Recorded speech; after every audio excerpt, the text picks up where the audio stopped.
예, 무더운 여름 속에서 잘 지내셨는지요? 예, 하나님께서 또 함께 하신 줄로 믿고 감사를 드립니다. 예, 오늘은 예수님께서 복음서에 보면은 대략 한 17가지 질문을 예수님을 따르던 사람들에게 하셨는데요. 그 중에 한 가지 질문에 대하여 말씀을 묵상하려고 합니다. 너희가 남보다 더한 것이 무엇이냐, 이런 주제가 되겠습니다. 한번 따라하겠습니다. 너희가 남보다 더한 것이 무엇이냐. 네, 오늘 우리 장로님 기도 중에도 아주 마음을 시리게 하는 그런 이제 말씀인데, 아마 오늘 주제하고도 상당히 연관되는 그런 기도를 하셨습니다. 정말 가슴이 아프고 그 기도가 정말 우리 삶 속에서 우리가 다 이렇게 공감하고 있는 그런 내용이지 않습니까? 예. 두세 사람이 내 이름으로 모인 그곳에는 나도 그들 중에 있느니라. 우리 예수님께서 마태복음 18장 20절에서 말씀하신 것인데요. 저와 여러분이 지금 예수님을 주님으로 모시고 하나님만을 예배하는 예배자로 여기 계시다면 여기 예수님이 계신 거죠. 그리고 여러분의 마음속에도 예수님이 계신 것을 믿습니까? 예수님이 오신 목적을 제가 늘 할 수만 있으면 예배 시간마다 강조하려고 합니다. 어떤 주제를 가지고 설교를 하든지 간에 이 말씀은 꼭 반복해 드리고 싶습니다. 예수님께서 이 세상에 오신 목적은 전도하러 오셨다고 마가복음 1장 38절에 말씀하셨습니다. 오늘날 전도라고 하는 용어는 교회들에서 많이 잘못 사용하고 변질되고 오염된 용어가 된 측면이 있습니다. 전도는 사람들을 교회로 끌어모아오는 게 전도가 아니고, 원래의 전도는 하나님 나라를 전하는 것이 전도입니다. 그러니까 예수님께서 내가 이 세상에 전도하러 왔다라고 말씀하실 때는 하나님의 나라가 있다, 그리고 지옥이 있다, 그리고 그 하나님 나라를 가는 길은 단 하나의 길밖에 없는데 너희가 죄를 용서받는 길이다. 근데 그 죄를 용서받는 길은 선행으로도 안 되고, 학문으로도 안 되고, 돈으로도 안 되고, 어떤 종교로도 안 되고, 오직 예수님의 보혈만으로 된다. 할렐루야. 그겁니다. 그래서 다른 이로서는 구원을 얻을 수 없다. 오직 예수 이름에만 구원이 있다. 왜냐하면 예수님만이 우리의 죄를 담당하시고 십자가에 죽으시고 부활하셨기 때문입니다. 할렐루야. 여러분, 이 절대의 진리를 믿으십니까? 예.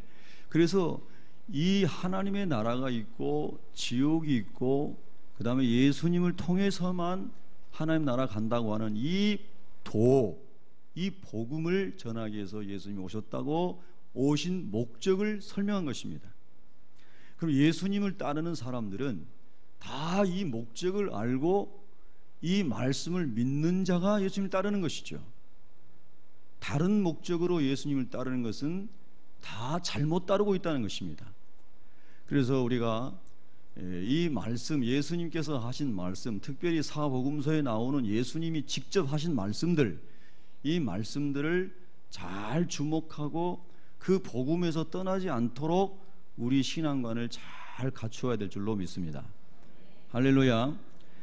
그리고 우리가 살아가는 데 있어서 누구나 자기 인생을 설계하고 자기 인생에 대한 타임테이블을 가지고 살아갑니다.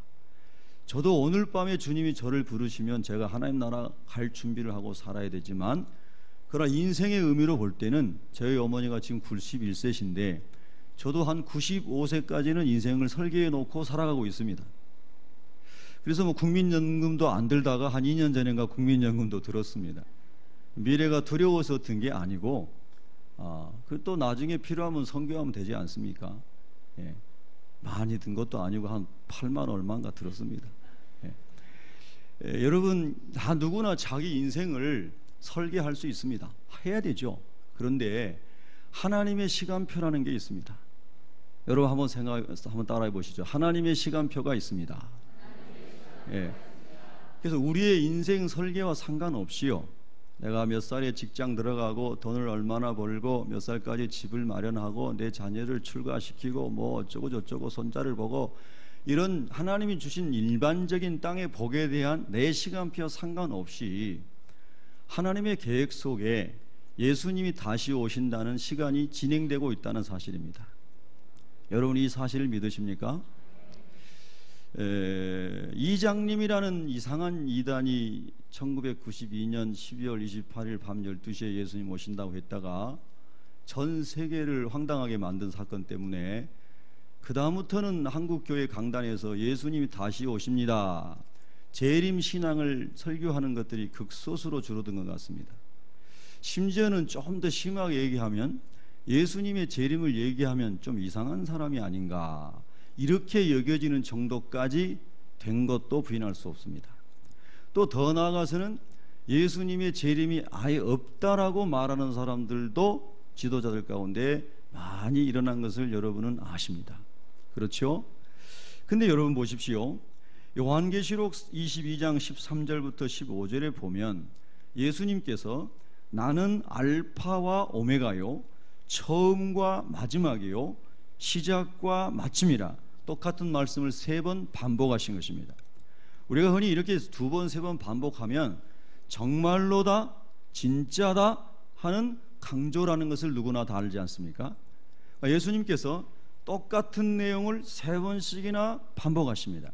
반복하시면서 뭐라고 말씀하시냐면, 자기 두루마기를 빠는 자들은 복이 있나니, 따라하겠습니다. 자기 두루마기를 빠는 자들은 복이 있나니.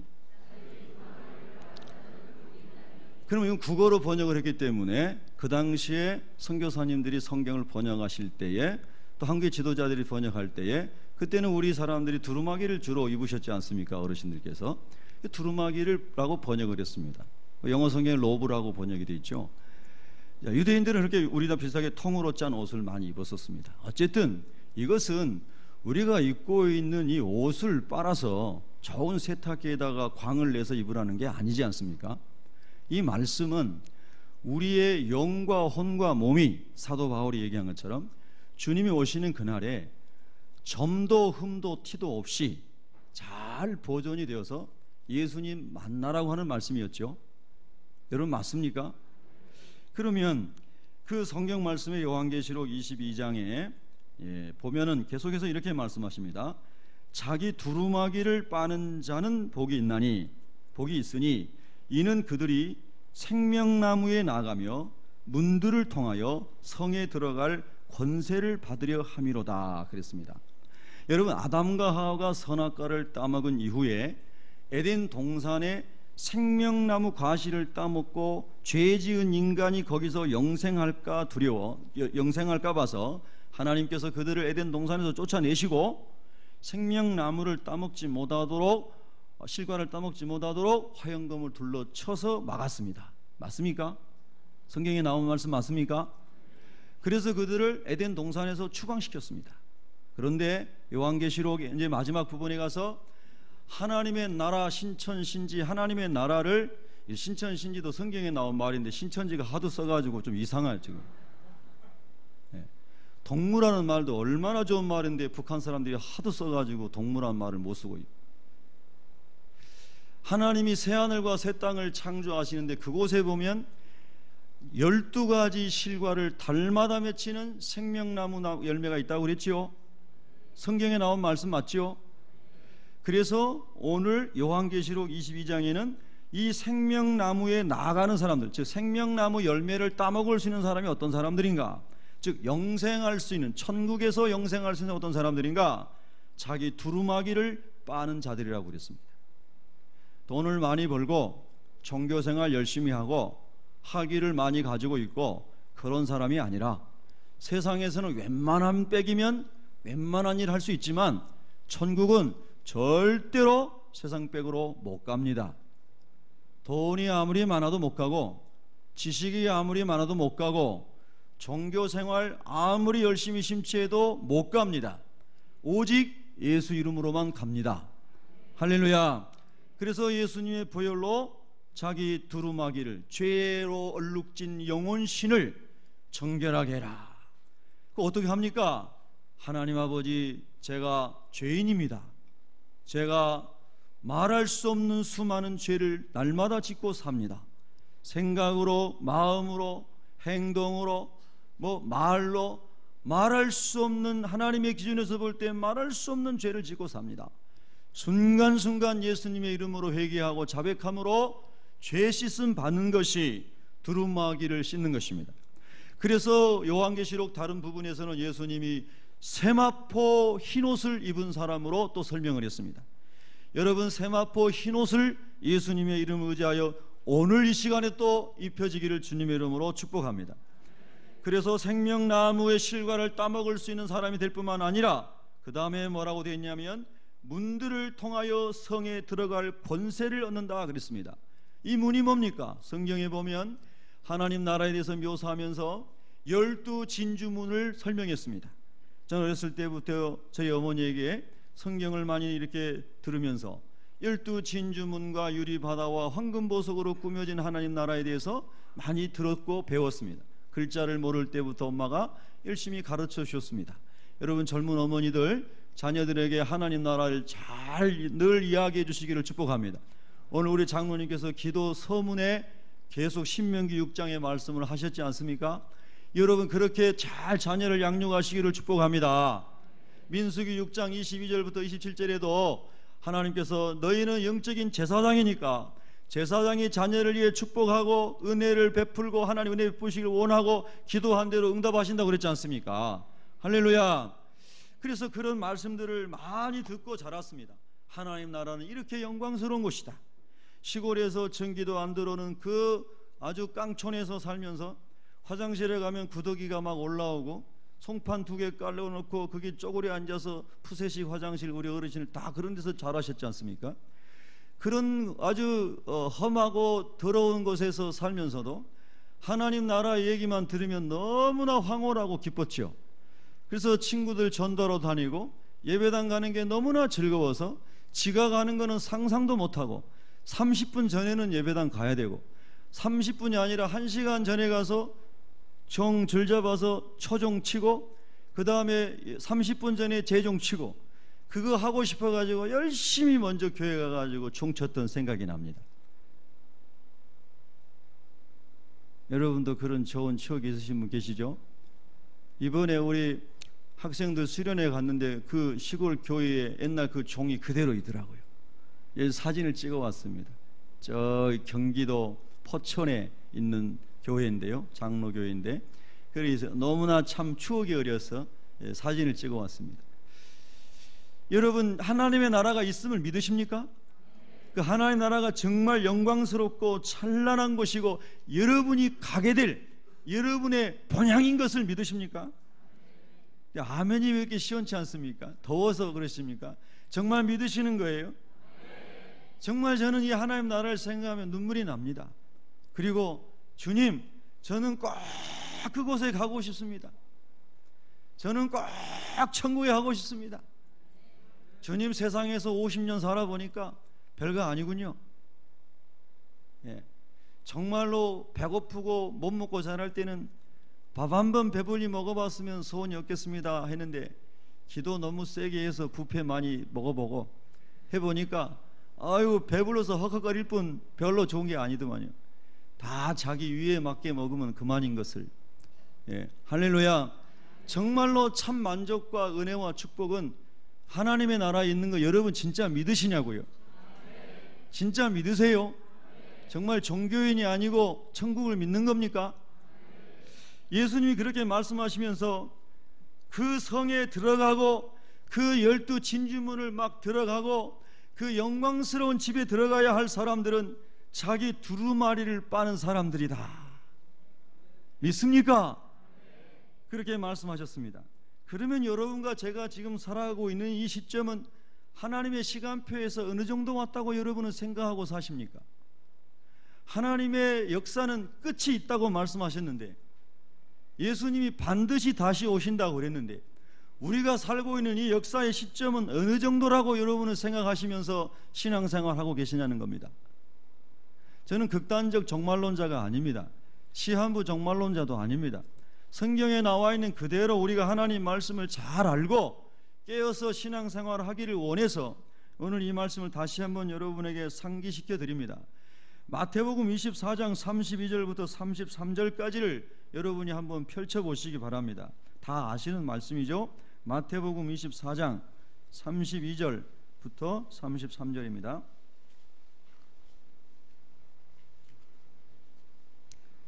함께 읽습니다. 시작. 무화과 나무의 비유를 배우라. 그 가지가 연하여지고 잎사귀를 내면 여름이 가까운 줄을 아나니 이와 같이 너희도 이 모든 일을 보거든 인자가 가까이 곧 문 앞에 이른 줄 알라. 아멘. 여러분이 잘 아시는 것처럼 무화과 나무는 이스라엘을 상징하는 나무입니다. 무화과 나무의 가지가 연하여지고 잎사귀를 낸다는 것은 이스라엘의 독립을 얘기한다고 다 신학자들이 그렇게 얘기합니다. 저도 30년 전에 신학교에서 그렇게 배웠고요. 그리고 지난주에도 그 이스라엘에서 공부하신 유명한 구약학자에게 전화를 걸어서 30, 40분 동안 제가 통화를 했습니다. 통화를 하면서 교수님, 여전히 이 말씀은 그 말씀이 맞는 것이죠? 맞다고 그랬습니다. 여러분도 그렇게 믿으시죠? 그래서 이것은 이스라엘의 독립을 말하는데요. 이와 같이 너희도 이 모든 일을 보거든 인자가 누굽니까? 예수님입니다. 인자가 가까이, 즉 재림이 곧 문 앞에 이른 줄 알라. 이렇게 예수님이 말씀하신 겁니다. 누가 말씀하셨어요? 예수님이 말씀하신 겁니다. 제가 얘기한 게 아닙니다. 예수님이 말씀하신 겁니다. 할렐루야. 근데 여러분 이스라엘 역사를 아시지 않습니까? 솔로몬의 아들 르호보암, 그의 부하였던 여로보암 때에 이스라엘이 두 개로 쪼개졌습니다. 우리 대한민국 두 개로 쪼개지듯이. 그래서 북쪽 이스라엘은 아수르에게 먼저 망했고 남쪽 유대는 BC 586년에 바벨론에 망한 거 여러분 잘 아시죠? 70년 만에 하나님의 예언이 성취되어 이스라엘 사람들이 고토로 많이 돌아오고 성벽을 중건하고 뭐 여러 가지 여러분이 아시는 대로 그렇게 돌아왔지만, 그러나 이 정치와 외교와 신앙과 경제 모든 것이 이 회복이 된 통일 이스라엘이 회복된 것은 없었다는 것입니다.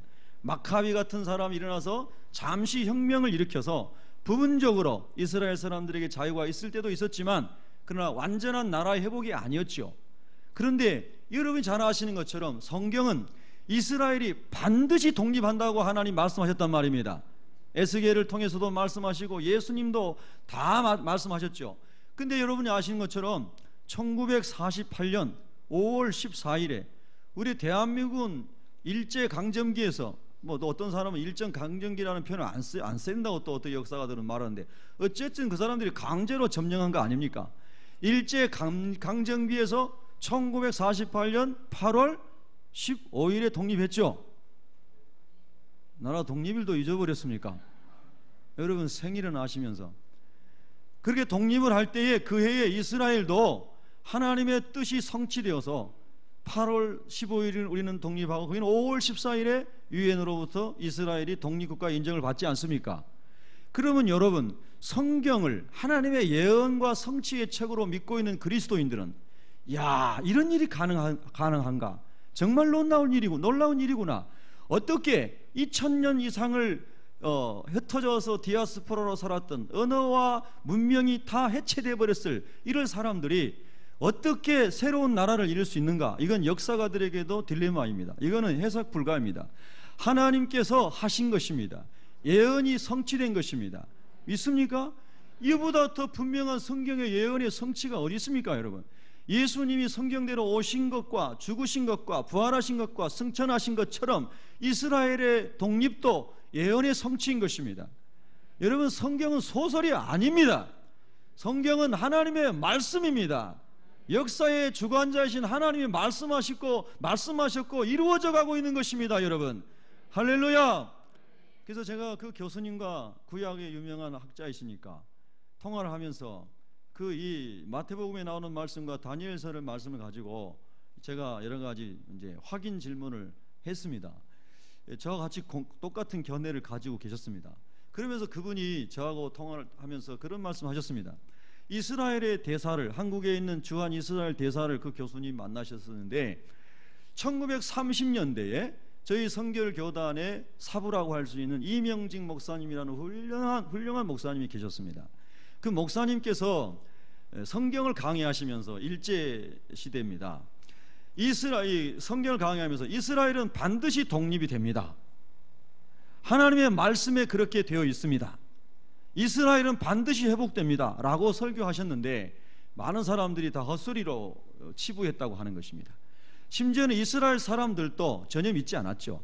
그런데 그 말씀이 그분이 설교한 이후에 강해하시고 그대로 설교하신 이후에 그 10년이 안 된 다음에 이스라엘 독립이 됐지 않습니까? 그래서 우리 교수님께서 그 자료를 가지고 이스라엘 대사에게 얘기했답니다.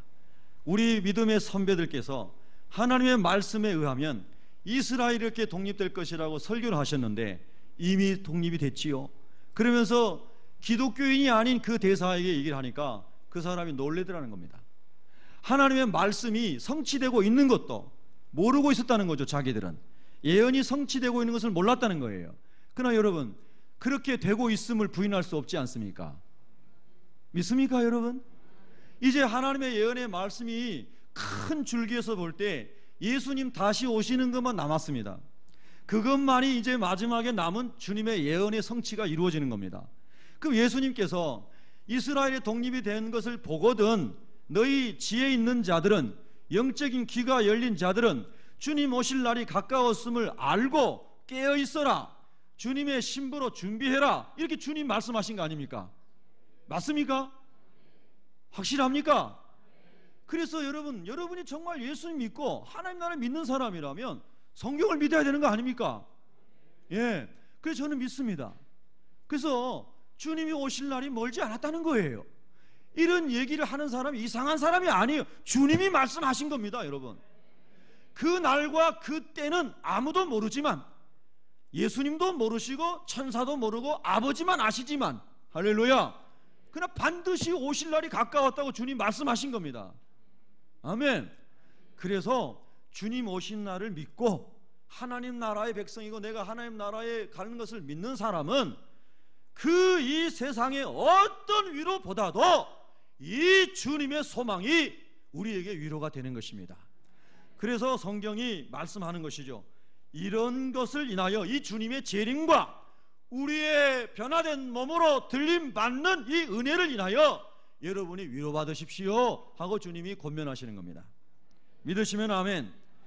그런데 여러분, 그 요한계시록 22장을 계속 보면 개들과 점술가들과 음행하는 자들과 살인자들과 우상숭배자들과 및 거짓말을 좋아하며 지어내는 자는 다 성 밖에 있으리라 하였습니다. 천국에 못 간다는 것입니다. 예수님께서도 이를 갈며 슬피 운다고 했습니다. 슬피 울며 이를 갈미 있으리라고 말씀했습니다. 개들은 뭘 얘기합니까? 그 당시에 이방인들, 하나님 우상 숭배한 사람들, 하나님 대적과 우상 숭배한 사람들, 이런 사람들이잖아요. 그래서 불신자들, 세리와 창기 같은 사람들, 점술가들, 음행하는 자들, 여러분 음란의 영이 틈타지 않으시기를 축복합니다. 요즘에는 온갖 음란의 영이 인터넷을 통해서 오만 곳에 도사리고 있습니다. 수많은 그리스도인들이 음란의 영에 미혹됩니다. 여러분 잘 여러분의 영을 지키시길 축원합니다. 할렐루야. 그래서 이런 사람들은 다 성 밖에 있고 지옥불에 떨어져서 영원히 고통받는다. 예수님의 말씀입니다. 예수님의 말씀입니다. 할렐루야. 그래서 여러분, 이 마태복음 24장에 의하면 주님 오실 날이 멀지 않았습니다. 저는 그렇게 성경 말씀을 그대로 믿습니다. 데살로니가전서 4장 16절부터 18절에 보면은 주께서 호령과 천사장의 소리와 하나님의 나팔 소리로 친히 하늘로부터 강림하시리니 그리스도 안에서 죽은 자들이 먼저 일어나고 그 후에 우리 살아남은 자들도 그들과 함께 구름 속으로 끌어올려 공중에서 주를 영접하게 하시리니 그리하여 우리가 항상 주와 함께 있으리라. 그러므로 이러한 말로 서로 위로하라. 할렐루야. 주께서 호령과, 그랬습니다. 호랑이가 표효하듯이 하나님의 주님의 음성이 들려오는데, 여러분 성경에는 그 말을 다른 말로 뭐라고 설명이 되어 있냐면 보라 신랑이로다. 할렐루야. 여러분 기억나시죠? 보라 신랑이로다 하면서 주님의 음성이 들려올 때에 준비된 지혜로운 슬기로운 다섯 처녀는 주님 만날 준비가 돼서 만나고, 할렐루야, 미련한 다섯 처녀는 기름이 다 떨어져서 기도가 다 떨어지고 성령을 소멸하고 믿음이 소멸되고 하나님 나라의 소망이 소멸되고 육신의 사람이 되어서 도대체 주님의 음성이 들려올 때에 만날 준비가 하나도 안 되어 있는 미련한 다섯 처녀가 있다는 겁니다. 저와 여러분은 지혜롭고 슬기로운 다섯 처녀가 되기를 축복합니다. 호령과 보라 신랑이로다. 천사장의 소리와 하나님의 나팔 소리로 주님이 다시 오십니다. 그를 찌른 자들도 볼터이요. 할렐루야. 주님 믿는 저와 여러분도 보고 동서남북의 모든 사람이 동시에 볼 수 있도록 우리 주님이 오신다고 성경이 기록하고 있습니다. 아멘. 그러므로 여러분이 아직 보지 못했는데 예수님 재림했다고 자기가 예수님이라고 말하는 사람은 전부 사탄의 종입니다. 얼마나 명확합니까 여러분? 선명하게 구별됩니다. 그래서 유병헌 같은 사람도 그렇게 처참하게 죽고 버려진 시체를 짐승이 뜯어 먹었다고 하지 않습니까? 얼마나 불쌍합니까? 그 사람 보면서 구약 성경에 나오는 이세벨이 생각이 났습니다. 하나님을 대적하고 왕을 무너뜨리고 나라를 우상숭배하게 하긴 이세벨이 얼마나 처참하게 죽습니까? 개들이 그를 핥고 시체를 핥고 뜯어먹는 비참하게 죽습니다. 여러분요, 하나님을 대적하고 하나님의 말씀을 이렇게 뒤틀고 그리고 하나님의 복음을 회방하는 그런 엄청난 죄를 지은 사람들은 하나님이 반드시 심판하십니다. 믿으시면 아멘. 근데 여러분 예수님이 이 성경 말씀 그대로 오십니다. 어떤 사람은 그래요. 또 제가 어떤 신학자하고 대화를 해보니까 그건 다 상징이라는 거예요. 성경을 문자로 그렇게 믿는 것은 잘못됐다는 겁니다. 제가 너무 기가 막혀가지고 그러면 선생님은 상징으로 믿든 말든 나는 문자 그대로 이 하나님의 말씀을 믿습니다. 나는 예수님께서 이렇게 오실 줄로 믿습니다. 저는 그렇게 말했습니다. 그 사람 유명한 신학자입니다.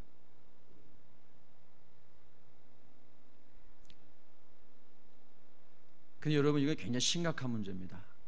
주님이 다시 오시는데요, 거기 보면은 구름 속으로 끌어올려 공중에서 주를 영접한다 그랬어요. 그걸 우리가 한문으로 옛날 우리 어르신들은 휴거라고 번역을 했습니다. 한문으로 끌어올린다는 뜻입니다. 한문이 영어로 보면 랩처라고 그러나요? 그래서 우리가 땅에 있는데 변화된 몸을 입고 예수님께서 우리를 공중으로 들어 올려서 공중에서 예수님과 함께 혼인잔치를 한다는 겁니다. 믿으시는 거예요? 이게 갑자기 목사님이 소설을 쓰시나 이런 분 안 계시죠? 여러분 이 진리를 믿으십니까? 진짜로 믿으세요? 근데 아멘이 굉장히 수상합니다. 예.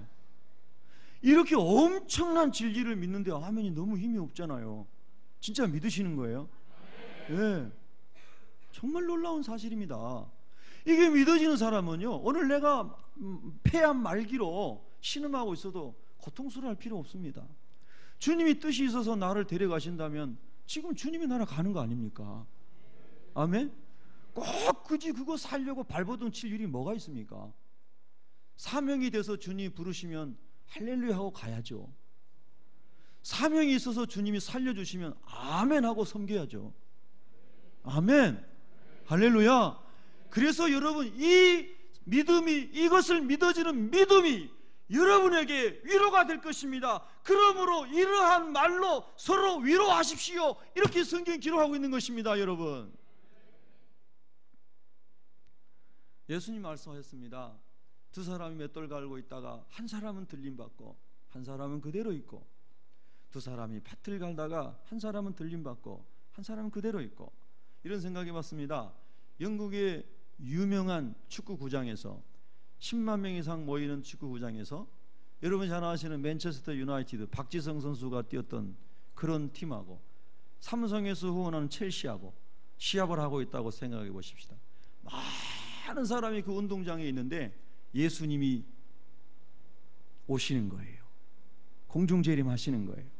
근데 그 운동장에 있는 사람 중에 정말 주님 맞을 준비하고 있는 사람은 들림 받는 거죠. 자신이 없어서 아멘 안 하시는 거예요? 할렐루야.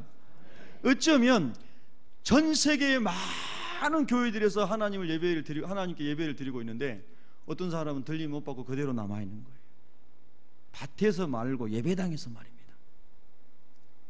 종교 생활했던 사람들은 다 남아 있는 거 아니겠습니까?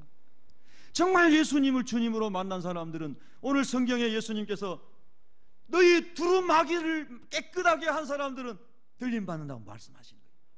믿으시면 아멘. 그래서 저는 두렵습니다.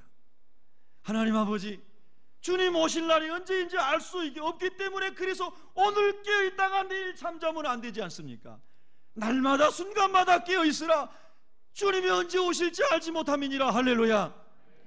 깨어있는 사람에게는 예수님이 도적같이 오시는 게 아니라 깨어있으니까 반갑게 주님을 만날 수 있는 거 아닙니까? 할렐루야. 고린도후서 11장 2절에 보면 사도 바울이 내가 하나님의 열심으로 너희를 위하여 열심을 내노니 내가 너희를 정결한 처녀로 한 남편인 그리스도께 드리려고 중매함이로다.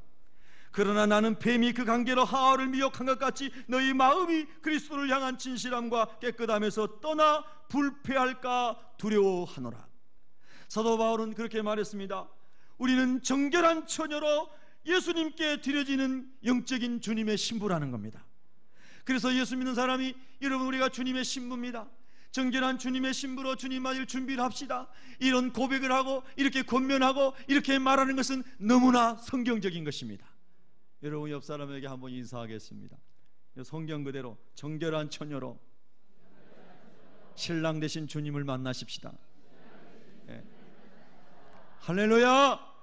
그래서 우리 새벽교회 성도들이 정결한 신부가 됩시다 이렇게 인사하는 것은 앞으로 어색한 인사가 되지 않기를 축복합니다. 그게 어찌 어색한 인사입니까? 얼마나 영광스럽고 얼마나 우리의 신앙 고백이 담겨져 있는 여러분 인사입니까? 그 사도 바울이 말했습니다. 내가 너희를 정결한 처녀로 한 남편인 그리스도께 드리려고 중매함이로다. 여러분 성경을 상기하십시오. 이스라엘은 형사치수 계대법이라는 게 있었습니다. 형이 자손이 없어서 죽으면 동생이 형수와 사이에서 그 씨를 이제 해서 형의 가계를 잇게 했습니다. 또 그리고 또 동생이 죽으면 그 다음 동생이 그렇게 해서 그 가문의 씨를 잇게 한 게 이스라엘의 어떤 관례가 있지 않았습니까? 중동에도 마찬가지고. 그래서 사람이 와서 예수님께 물었습니다. 예수님, 이 사람은 자기 형제 5형제가 예를 들면 5형제든 10형제든 그렇게 많은 사람이 한 사람하고만 살았는데 하나님 나라 가가지고는 누구의 아내가 되겠습니까? 이 여인이 이렇게 질문했죠. 그것은 뭡니까? 하나님 나라 가서도 우리 인간이 남자로 여자로 사는 것으로 착각한 것입니다. 예수님께서 말씀하셨습니다. 천국에서는 우리가 남자로 여자로 사는 게 아니라 하늘에 있는 천사와 같이 할렐루야 영적인 존재로 우리가 변화된 하나님의 자녀로 하나님의 아들로 할렐루야 그렇게 영적인 하나님의 자녀로 오늘 성경 말씀대로는 예수님의 신부로 할렐루야 그렇게 우리가 하나님 나라 간다고 성경이 말씀했습니다. 믿습니까? 옆 사람에게 물어보세요. 믿습니까? 좀 수상하면 한 번 더 물어보세요. 믿습니까? 그래서 우스갯소리입니다마는 땅에 살면서 부부가 조금 마음에 안 들어도 천국 가서는 같이 안 살 거니까 우스갯소리예요. 이건 복음이 아니에요. 또 어떤 사람은 복음 아닌 것만 기억하더라고. 또 설교 끝나면 그것만 얘기해요. 그게 아니고요. 정말 우리는 하나님 나라에서는 변화된 몸으로 예수님의 신부로 사는 겁니다. 믿으십니까? 그러니까 땅에 사는 동안에는 하늘 영광 속에서 사시면서 하나님이 짝져주신 짝꿍은 죽을 때까지 사랑하시고 잘 섬기시고 하나님께서 함께 계신 교회 식구들도 잘 섬기시고 직장의 식구들도 잘 섬기시고 할렐루야 그렇게 주님 맞을 준비하고 살아갈 수 있기를 축원합니다. 아멘. 자, 지금까지 서론입니다. 그러면 이렇게 주님 오실 것을 확실히 믿는 우리가 정결한 주님의 신부로 처녀로 준비해야 되는데요. 뭘 준비하라는 것입니까? 오늘 많은 사람들이 예수님 방금 금방 오십니다, 오늘 밤에 오실지 모릅니다. 어떤 사람은 목사님 어제 휴가하신 줄 알았어요, 막 이런 분도 있고. 그런데 그렇게 급한 때인데 영적으로, 그런데 뭘 준비하라는 겁니까 여러분? 뭘 준비해요? 오늘 본문에서는 예수님께서 그렇게 말씀하셨습니다. 자, 이제 본론으로 돌아가서 본문을 보겠습니다. 그러나 본문은 짧게 제가 설명하겠습니다. 자, 여러분 47절을 읽겠습니다. 시작. 또 너희가 너희 형제에게만 문하며 하면 남보다 더하는 것이 무엇이냐? 이방인들도 이같이 아니하느냐? 아멘. 여러분 이제 저를 잘 집중해서 보십시오. 제가 짧은 시간에 이 말씀을 좀 설명하고 마치겠습니다. 예수님께서 주로 산에서 말씀을 전하셨죠. 특별히 산상수훈은 산에서 말씀 전하신 거 아닙니까? 이 산상수훈을 하셨던 자리에 제가 성지순례를 가서 그 자리에 서서 한번 생각을 해봤습니다. 예수님께서 여기서 말씀을 전하시고 수많은 사람이 모여 있는데, 여러분도 지금 그림을 그려보시기 바랍니다. 갈릴리 호수가 있고, 갈릴리 호수 북쪽에 가버나움이 오른쪽에 있고, 그리고 이쪽에 예수님 말씀 전하셨던 들판이 있습니다. 야산 같은 곳이죠. 그래서 갈릴리 바람이 이렇게 쭉 불어 올라갈 때에 예수님 말씀 전할 때 예수님 항상 이 바다 쪽에 서셔서, 아니면 배에 들어가셔서 배 위에서 이쪽을 향해 말씀을 전하셨잖아요.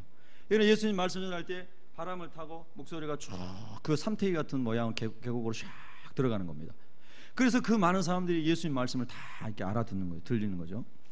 그런데 거기에 왔던 사람들은 어떤 사람들입니까? 그 당시에 요즘 말로 말해서 아주 서민들, 민초들, 한 맺힌 사람들, 가난한 사람들, 병든 사람들, 억울한 사람들, 마치 아둘람 굴에 모였던 다윗을 따라왔던 사람들처럼 그런 많은 사람들이 거기 몰려왔던 것이죠. 이스라엘의 정치 지도자나 종교 지도자들이 몰려온 게 아니고요, 정말 많은 고통 가운데, 여기 성경 말씀 그대로 원수 같은 사람들 가운데서 핍박받는 수많은 민초들이 몰려온 겁니다. 그래서 예수님께서 오늘 43절에 말씀하시기를 또 내 이웃을 사랑하고 내 원수를 미워하라 하였다는 것을 너희가 들었으나, 이 말씀 속에는 너희가 원수같이 여기는 사람들이 너희들 삶 속에 있다는 것을 전제하고 있는 것입니다. 그 사람들이 누굽니까? 첫째, 원수같이 그 사람들에게 여겼던 사람이 로마 사람들이죠. 로마 사람들이 와서 이스라엘을 다 짓밟고 경제권, 정치권, 외교권 뭐 다 빼앗아가고 아무런 자유를 주지 않았으니까, 그런 신앙의 자유 하나만, 그것도 그들을 달래기 위해서 말입니다. 그래서 그런 고통 가운데서 얼마나 많은 고난을 당했는지 몰라요. 로마 사람들의 말발국에 수많은 사람이 죽어갑니다. 안티오쿠스 에피파네스 같은 사람은 말입니다, 막 돼지를 잡아가지고 성전에 돼지피로 제사를 드리고 이스라엘 사람들을 막 다 학살해서 예루살렘 거리가 전부 피의 강물이 흐르게 하고, 그 당시에도 막 12만 명, 15만 명 되는 사람이 다 살육을 당하고, 여러분 그 당시에 그런 인구는 어마어마한 숫자 아닙니까? 그렇게 엄청난 고난과 환난 속에 그들이 있었습니다. 그러니 로마 사람들이 얼마나 싫겠습니까, 여러분? 그런데 그 싫은 로마 사람들에게 빌붙어서 세리라고 하는 사람, 세관에 있는 사람들이 세금 10원 받아야 할 것을 100원 받아가지고 자기는 로마 정부에 10원 내고 나머지는 자기가 다 먹고, 이런 아주 철면피 같은, 이런 아주 말로 못하는 이런 괴물 같은 사람들이 거기서 막 착취하고 살아갑니다. 그러니 이 민초들이 예수님께 와가지고, 이 사람이 성경에 예언된 다윗의 후손으로 오는 이스라엘을 독립시킬 메시아가 아닙니까? 하면서 막 따라다니면서 우리를 좀 어떻게 좀 구원해달라고 이러면서 몰려온 사람들입니다. 여러분, 예수님을 따라갔던 이 형제였던 야고보 요한이 그런 말을 하지 않습니까? 하늘에서 불을 내려가지고 저 사람들을 다 멸했으면 좋겠습니다. 예수님께서 뭐라고 하십니까? 내가 하늘에서 12영도 더 되는 천군 천사를 동원해서 멸하지 못할까 보냐? 멸할 수 있다. 거기서 12영은 한 영이 디비전, 여러분 그 당시에 로마 군대의 한 편대를 얘기하는 거 아닙니까? 그러면 그걸 전체적으로 하면 몇만 명이나 되는 사람들을 동원해, 천사를 동원해서 다 멸할 수 있다. 그러나 예수님께서는 그렇게 세상을 멸하게 해서 오신 분이 아니요, 십자가 지시고 우리의 죄를 용서하시고 부활하심으로 우리를 구원하기 위해서 오신 예수님. 할렐루야.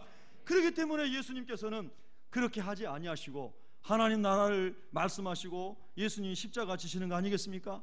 그래서 여러분 그러고 있는데 이 사람들은 막 이런 로마 사람들, 이 세리들, 그리고 막 이 사회를 막 정말 어렵게 만드는 이 사람들을 멸해 주십시오. 그래야 우리가 좀 살 수 있지 않겠습니까? 이런 메시지를 드리려고 그 산중에 몰려 들었는데, 여러분은 어떤 메시지를 들으려고 오늘 교회에 오셨습니까? 근데 예수님께서 그런 사람들에게 하신 말씀이에요. 너희 원수를 사랑하며 너희를 박해하는 자를 위하여 기도하라. 여러분 따라하겠습니다. 이것이 복음입니다.